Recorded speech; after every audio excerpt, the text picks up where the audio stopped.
लोग डायरेक्टली या इनडायरेक्टली प्रधानमंत्री और होम मिनिस्टर की तारीफ करते हैं, मिलने जाते हैं, मैं सीरियसली इस बात को बता रहा हूं, मिलने जाते हैं, उन लोगों का बायकॉट होना चाहिए, वो गद्दार हैं। क्या बात करेंगे आप आरएसएस के लोगों से जो इस बात को तय कर चुके हैं कि हमें संविधान खत्म करके मनुस्मृति लागू करनी है? उनसे क्या बात करके और क्या समझाएंगे उन्हें? उन्हें सिर्फ ये जाके कह सकते हैं कि हम आपके पैरों में गिर चुके हैं, हम आपकी हर बात मानेंगे, सिर्फ हमें हमारी कम्युनिटी को धोखा देने का रास्ता बता दो। कैसे हम उनसे मीठी मीठी बातें करके, कैसे जज्बाती तकरीरें देके उनको बेवकूफ बनाएं और आपकी मदद करें, ये काम कर रहे हैं जो लोग उनसे मिलने जाते हैं। ये समझ लीजिए आप, उन्होंने सारी इंस्टीट्यूशंस जो हैं हाईजैक कर ली हैं। उन्होंने हम लोगों के, खास तौर पे एससी एसटी, माइनॉरिटीज और ओबीसी के जितनी टॉप लीडरशिप है सब हाईजैक कर ली। इस बात को जब तक हम तस्लीम नहीं करेंगे हम एक कदम आगे नहीं बढ़ा पाएंगे। अपने अंदर से गद्दारों को आइडेंटिफाई नहीं करेंगे हम एक कदम आगे नहीं बढ़ा पाएंगे। सबसे पहला काम है, हम लोग इतने कमजोर नहीं हैं, समझ लीजिए आप, ये गद्दार हैं जो हमारे पैरों में बेड़ियां बांध रहे हैं। आइडेंटिफाई कीजिए उन गद्दारों को जो डायरेक्टली या इनडायरेक्टली ये बोलते हैं कि हेमंत बिस्वा शर्मा एक बहुत अच्छा चीफ मिनिस्टर है। आइडेंटिफाई कीजिए ऐसे लोगों को और उनको पनिश कीजिए, उनका सोशल बाइकआउट कीजिए। ये तो हम आराम से कर सकते हैं। दो रास्ते हैं, कोर्ट का रास्ता है लेकिन सुप्रीम कोर्ट वो रास्ता नहीं है। कोर्ट का रास्ता जब है जब हम बहुत सारे केसेस, रोज ये पूरे देश को लूट के खा रहे हैं आरएसएस और बीजेपी के लोग, हम multiple cases grass root level पे बहुत सारी जगह पे करें, एक एक आइडेंटिफाई करें आरएसएस के कार्यकर्ता को कि कौन स्कूटर पे चलता था और आज मर्सिडीज में चल रहा है, उसको आइडेंटिफाई करें, उसके खिलाफ करप्शन के केसेस करें। ये एक काम करना होगा हमें। दूसरा, अगर हम पीसफुल प्रोटेस्ट करके जेलों में जाने के लिए तैयार नहीं है तो ये सब बातें बेकार हैं। अगर हम लाठी खाकर जेलों में जाने को तैयार नहीं है, अगर हम गोली खाकर जेलों में जाने को तैयार नहीं है तो ये सब चीजें बेकार हैं। ये चाहते हैं कि ये हम करते रहें और वो जो काम कर रहे हैं वो करते रहें। तो पहला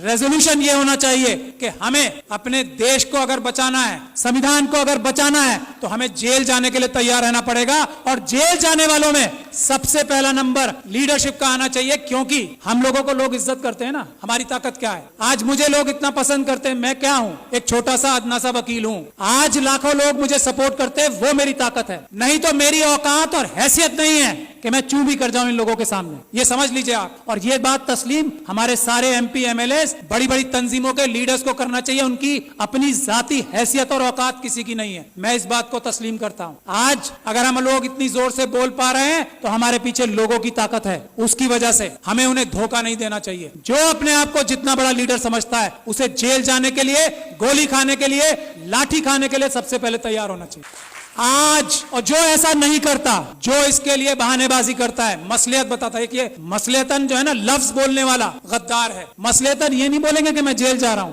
मसलियतन हमें प्रोटेस्ट नहीं करना चाहिए। गद्दार, बेईमान, ये हमें बोलना पड़ेगा खुल के, एक बात। दूसरी बात ये, हमारा सबसे पहला इशू आर्टिकल 1 होना चाहिए कॉन्स्टिट्यूशन का। आर्टिकल 1 क्या है? भारत की जो सीमाएं है ना उसको अक्षुण्ण रखना। चाइना 2000 किलोमीटर हमारी जगह खा गया है। हम किसी और मुद्दे पे बात नहीं करेंगे, दो मुद्दे हमारे शुरुआत के होने चाहिए।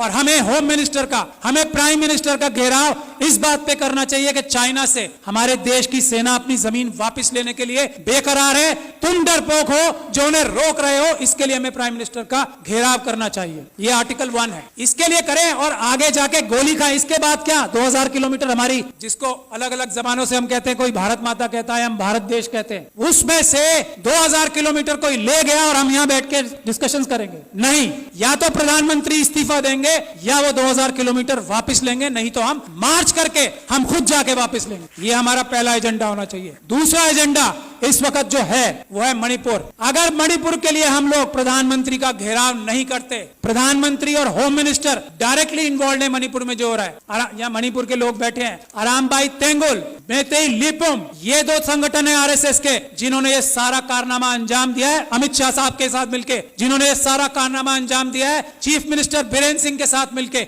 मेटिकुलस प्लानिंग से एक एक काम हुआ है। वहां पे कुछ भी स्पॉन्टेनियस नहीं हुआ है। जब तक हम इस बात के लिए कार्रवाई नहीं करेंगे, और ये जो सुप्रीम कोर्ट में कार्रवाई अभी चल रही है उससे कुछ होने वाला नहीं, कुछ नहीं होने वाला। मैं एज लॉयर सुप्रीम कोर्ट आपको बता रहा हूं, कुछ नहीं होगा। बात 1-2 महीने में आई गई हो जाएगी। उन लोगों के साथ वहां ज्यादती होगी। आरएसएस और बीजेपी पाकिस्तान और चाइना के साथ मिलकर नॉर्थ ईस्ट और सारे बॉर्डर लाइन एरियाज को कमजोर कर रही है। ये हमारी जिम्मेदारी है। आर्टिकल 1 नंबर 1 बचाना सबसे पहले। मणिपुर के लिए हमें जाना चाहिए डेलीगेशन बना के और सच्चाई सामने लानी चाहिए कि आरएसएस ने, अमित शाह साहब ने और चीफ मिनिस्टर ऑफ मणिपुर ने ये प्लानिंग करके अपने कार्डर्स से कराया है। कोई मैती समाज ने नहीं किया है, उनके कार्डर्स ने किया है। गुड़गांव में और नूह में उनके कार्डर्स ने सब किया है। गुजरात में उनके कार्डर्स ने सब कुछ किया है। और दिल्ली के दंगों में हमने ये एस्टैब्लिश कर दिया है कि आम आदमियों ने कुछ नहीं किया, उनके कार्डर्स और उनके भ्रष्ट पुलिस अधिकारियों ने ये सब काम किया है। यही हमें करना पड़ेगा। मणिपुर के लिए प्लान बनाइए कि हम लोग वहां जाएं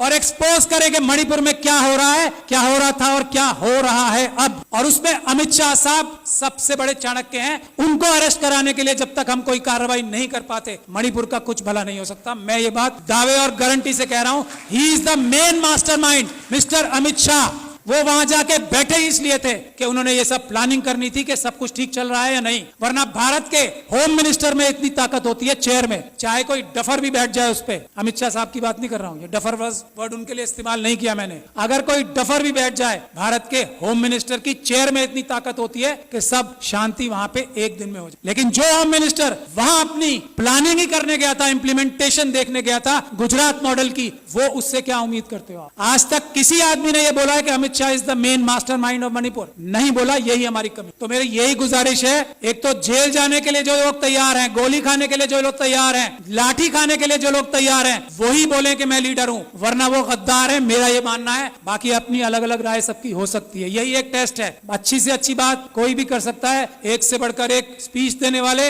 एक से बढ़कर एक भाषण देने वाले हम लोगों में भी हैं और आरएसएस में भी हैं। जबान की वैल्यू आजकल 0 हो गई। सड़क पे आए, गोली खाएं, तब बताएं कि मैं लीडर हूं, वरना मैं गद्दार हूं। ये बात तय है। मैं गोली खाने के लिए तैयार हूं आज इसी वक्त से।